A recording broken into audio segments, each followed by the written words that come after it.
68 sir. 68. అధ్యక్ష ధన్యవాదాలు అధ్యక్ష.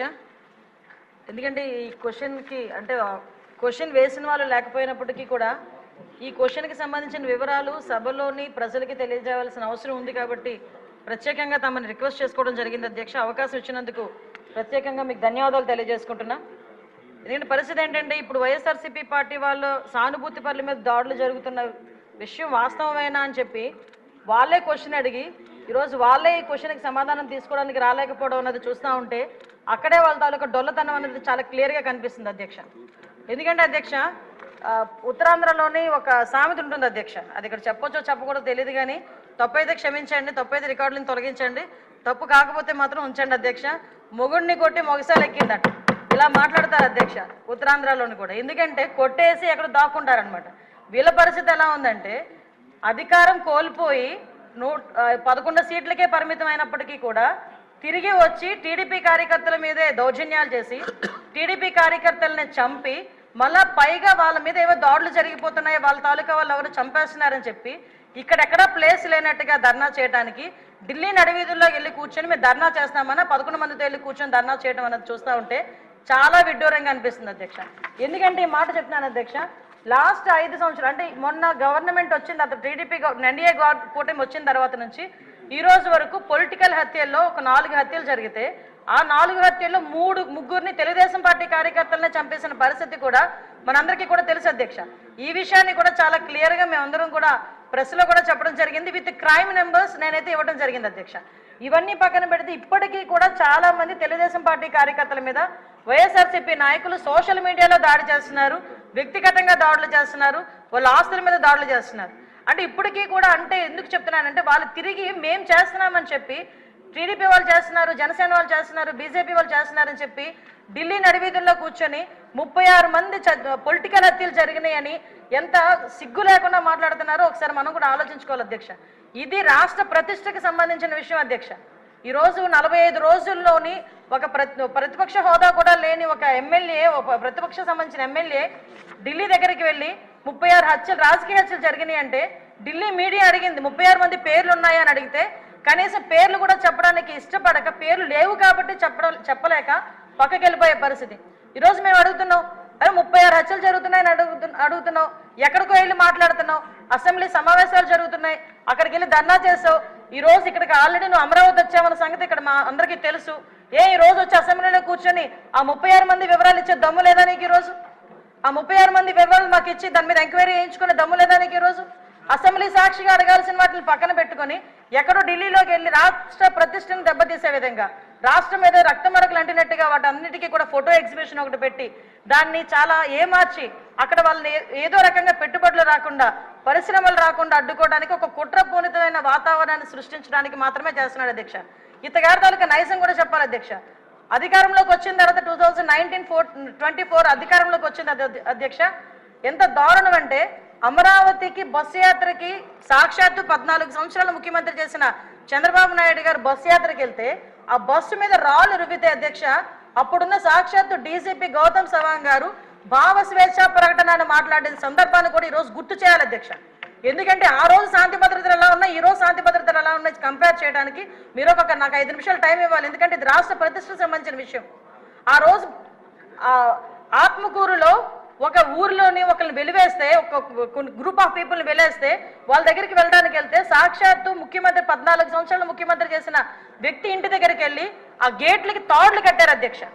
తాడులు కట్టడమే కాదు అధ్యక్ష, ఎల్జీ పాలిమర్స్ లో గ్యాస్ లీక్ అయితే వైజాగ్ వెళ్తే చంద్రబాబు నాయుడు గారిని వైజాగ్ ఎయిర్పోర్ట్ లోనే ఆపి ఎయిర్పోర్ట్ లో లిటరల్లీ చెప్పలు దాడి చేశారు. ఆ విషయంలో మొన్న నన్ను విష్ణుకుమార్ రాజు గారు కూడా క్వశ్చన్ చేశారు అధ్యక్ష, హోంమంత్రి ఏం చేస్తున్నారు అని. గుడ్లు విసరడానికి, అతని టమోటాలు విసరడానికి, ఆఖరికి అక్కడి నుంచి కనీసం బయటికి రానివ్వకుండా కూడా చేసిన పరిస్థితి కూడా కనిపించింది అధ్యక్ష. వీళ్ళు ఈ రోజు శాంతి భద్రతల గురించి మాట్లాడుతున్నారు అధ్యక్ష. ఇదే పవన్ కళ్యాణ్ గారు ఆ రోజు మన అమరావతి రైతుల గురించి అక్కడికి పాదయాత్ర కింద వెళ్తే ముళ్ళ కంచెలు అడ్డుగా వేశారు అధ్యక్ష. ముళ్ళ కంచెలు దాటుకొని పక్కకు తీసుకొని వెళ్ళిన పరిస్థితి. వైజాగ్ వెళ్తే వైజాగ్ రానివ్వకుండా నగర బహిష్కరణ చేశారు. యువగలం పాదయాత్ర నేను మచ్చుకు చెప్తున్నాను అధ్యక్ష, ఇవి చాలా మచ్చుకు చెప్తున్నా. యువగలం పాదయాత్రలో లోకేష్ బాబు గారు పాదయాత్ర చేస్తూ ఉంటే కనీసం స్టూల్ ఎక్కి నుంచోడానికి కూడా పర్మిషన్ ఇవ్వలే. అంటే వీళ్ళ తాలూకా దౌర్జన్యాలు ఏ రకంగా ఉన్నాయి. ఎవరిని వదిలేశారు అధ్యక్ష? మీడియాను వదిలేశారా? లేదా జడ్జెస్ని వదిలేశారా? పారిశ్రామికవేత్తను వదిలేశారా? తెలుగుదేశం పార్టీ కార్యకర్తను వదిలేశారా? సామాన్య ప్రజలను వదిలేశారా? ఎవరిని వదిలేశారు అధ్యక్ష? అధ్యక్ష నాకు ఒక్క విషయం ఎందుకంటే అధ్యక్ష వీళ్ళు ఈ రోజు 1 minute 12 గంటలకి మన గౌరవ ముఖ్యమంత్రి గారు శాంతి భద్రతల మీద వైట్ పేపర్ రిలీజ్ చేస్తున్నారు. అంచేత వారు అన్ని వివరాలు చెప్తారు, మీరు క్లుప్తంగా చెప్పండి. అంటే గుర్తు చేస్తున్నారు అధ్యక్ష. ఎందుకంటే ఈ విషయం ఏంటంటే వీళ్ళు మన నోటికి మరుపు ఎక్కువలా ఉంది అధ్యక్ష. మాట్లాడితే ఏ రోజు ఆ రోజే మాట్లాడుతుంటాడు జగన్మోహన్ రెడ్డి. అందుకే ఈ నెల రోజులు ఏం జరిగిందన్నది ఆలోచించుకుంటున్నాడు కానీ ఏం జరుగుతుందని ఊహించేసుకుంటున్నాడు తప్పించి 5 సంవత్సరాలు ఏం జరిగిందన్నది మర్చిపోయినట్టున్నాడు, చిప్లోంచి పోయింది. ఒకటి అధ్యక్ష, ఈ రోజు నేను ఎందుకు చెప్తున్నానంటే అధ్యక్ష ఇన్ని చెప్పి నేను ఒకటే డిమాండ్ చేస్తున్నాను అధ్యక్ష, ఎక్కువ టైం కూడా తీసుకోను నేను. ఇటువంటి భయానక వాతావరణం సృష్టించి 5 సంవత్సరాలు ఇంట్లోంచి బయటికి రావడానికి కూడా భయపడి ప్రజల్ని భయభాంతులు చేసి వాళ్ళ భూముల్ని లాక్కొని ఓవరాల్గా చెప్పాలంటే నవ్వుని కూడా మర్చిపోయేటట్టుగా చేసే 5 సంవత్సరాలు ఈ రోజు ఈ 45 రోజుల్లో ఏదో ఉపద్రవం వచ్చేస్తుంది, రాష్ట్రపతి పాలన పెట్టేయండి అని చెప్పి తప్పుడు సమాచారాన్ని గవర్నర్ గారికి అదేవిధంగా ప్రధానమంత్రి గారికి రాష్ట్రపతి గారికి ఇవ్వడానికి తప్పుడు సమాచారంతో జంతర్ మంతర్ దగ్గర ధర్నా చేసేదంటే ఒకసారి నేను ఇక్కడ డిమాండ్ చేస్తున్నాను అధ్యక్ష. ఇందాక పయోల్ కేశవ్ గారు కూడా రిక్వెస్ట్ చేశారు, నేను రెడీగా ఉన్నా, హోంమంత్రి రెడీగా ఉన్నా చర్చించడానికి, మీరు రండి అని. నేను ఇన్వైట్ చేస్తున్నా మళ్ళా పులివెందుల ఎమ్మెల్యే గారిని, రెండు ఒకసారి మీరు ఎమ్మెల్యే కదా, అసెంబ్లీ సమావేశాలు జరుగుతున్నాయి కదా, 36 హత్యలు అని చెప్పారు కదా, ఒక హోంశాఖ మంత్రిగా నేను రిక్వెస్ట్ చేస్తున్నా మిమ్మల్ని రెండు ఒకసారి చర్చించుకుందాం. 36 మంది పేర్లు ఎవరైతే ఇవ్వండి, ఆ పేర్లు డీటెయిల్స్ ఇవ్వండి. ఆ డీటెయిల్స్ ఇస్తే నేను మా డిపార్ట్మెంట్ వాళ్ళకి పంపించుకొని వాళ్ళ మీద యాక్షన్ తీసుకుంటాం, ఫర్దర్గా జరగకుండా చూసుకునే కార్యాచరణ చేస్తాం. అలాగని తప్పుడు సమాచారం ఇచ్చినట్టు దానికి తేలితే మేము ఏ చర్యలు తీసుకున్నా కూడా మీరు కూడా యాక్సెప్ట్ చేయాలి. దానికి యాక్సెప్ట్ చేసే ఉద్దేశం ఉంటే డెఫినెట్గా మీరు మాకు చెప్పండి. అంటే ఈ రాష్ట్ర ప్రతిష్టను దెబ్బతినడానికి ఏదో రకంగా చంద్రబాబు నాయుడు గారి మీద, ఎన్డీఏ కూటమి మీద, పవన్ కళ్యాణ్ గారి మీద, లోకేష్ గారి మీద బురద చల్లడానికి మాట్లాడితే లోకేష్ బాబు గారి చేతిలో రెడ్ బుక్ ఉంది అంటారు. అరే రెడ్ బుక్ గురించి నీ కార్యకర్తలే పట్టించుకోవట్లేదు, నీకు మాత్రం నిద్ర రావట్లేనట్టుంది రెడ్ బుక్ గురించి ఆలోచించుకుంటా ఉంటే.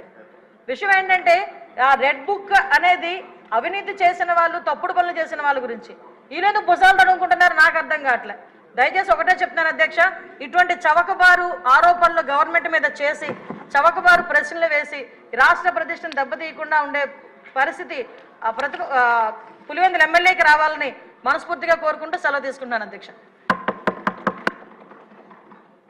అందరికీ చెప్తండి, వచ్చిన అవరు సుదీర్ఘంగా సాగింది.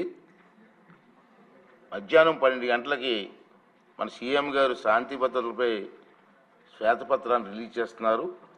ఆ కారణంగా 0 అవర్కు క్యాన్సిల్ చేయడం జరిగింది. బిజినెస్ ఎక్కువ ఉండడం వల్ల ఇక నిర్ణయం తీసుకోవడం జరిగింది.